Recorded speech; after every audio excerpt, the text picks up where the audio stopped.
आयोजित की है प्रधानमंत्री जनमन योजना को लेके, क्या उसमें नया गदरपुर क्षेत्र में होने जा रहा है?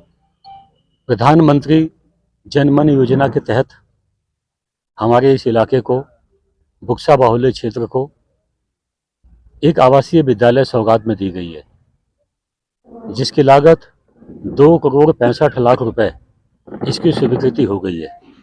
बहुत दिनों से इसकी मांग थी कि इस क्षेत्र में ऑलरेडी पहले से ही गोपाल नगर, गुलर भोज, ये जनजाति के बच्चों के लिए 2 विद्यालय पहले से थे, लेकिन आर्थिक रूप से कहीं न कहीं बुक्सा जनजाति कमजोर पड़ जाती है। अपने बच्चों को अच्छी शिक्षा देने में इनको दिक्कतें होती थी, और जब एडमिशन का समय आता था, अप्रैल या मई का महीना, तो उस समय लॉटरी सिस्टम से इन स्कूलों में, इन विद्यालयों में बच्चों के दाखिले होते थे, लेकिन इसके बावजूद भी काफ़ी बच्चे छूट जाते थे।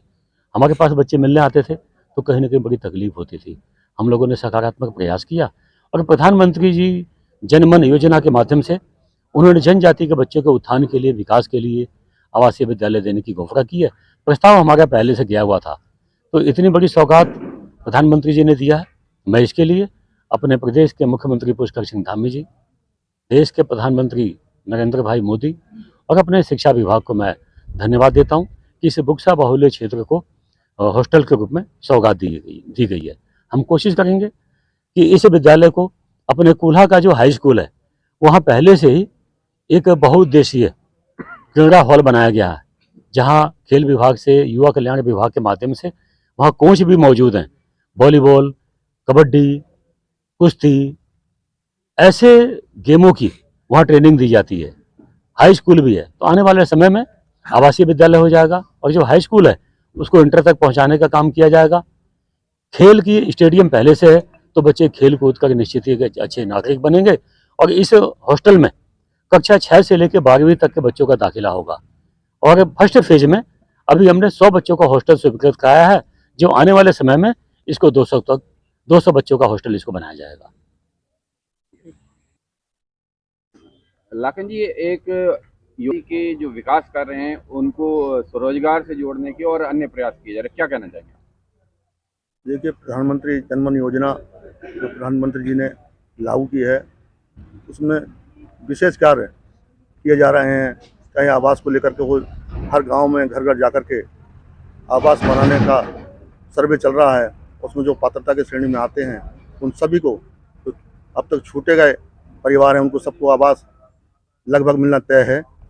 और उसी कड़ी में जो आवासीय विद्यालय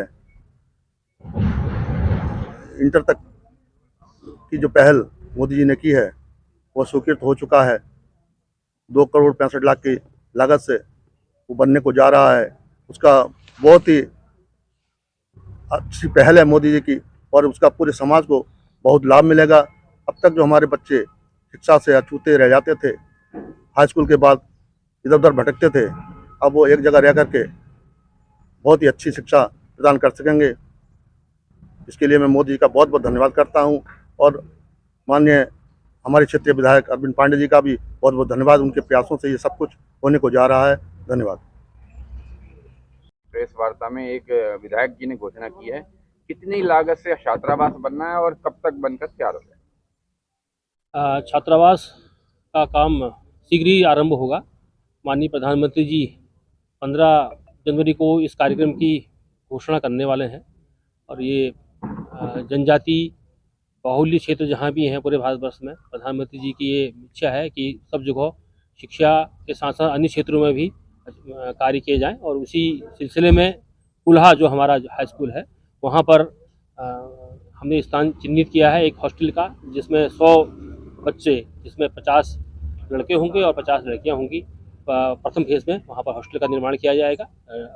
अभी संभावित लागत 2.65 करोड़ है, और हम निश्चित तौर पर और ये इस महीने में देख रहे हैं कि यहाँ पर एक बड़ा उत्कृष्ट केंद्र स्थापित होगा, जो हर महीने में खेलकूद, क्योंकि वहाँ पर ऑलरेडी हमारा इंडोर स्टेडियम है, और हमारा कुल्हा जो है वो PM श्री स्कूल है, यानी प्रधानमंत्री जी की शाइनिंग स्कूल है। वहाँ पर अतिरिक्त प्रधानमंत्री जी की ओर से 2 करोड़ 5 साल का एक पूरा प्रोजेक्ट चल रहा है, तो वो सुविधाएं भी बच्चों को मिलेंगी। बच्चे वहाँ पर शिक्षा भी ग्रहण करेंगे और एक बहुत अच्छी शिक्षा बच्चों को मिल सकेगी, जिसमें उनका पोषण से लेके उनके स्वास्थ्य और उनके खेल कूद का पूरा ध्यान रखा जाएगा। ठीक है।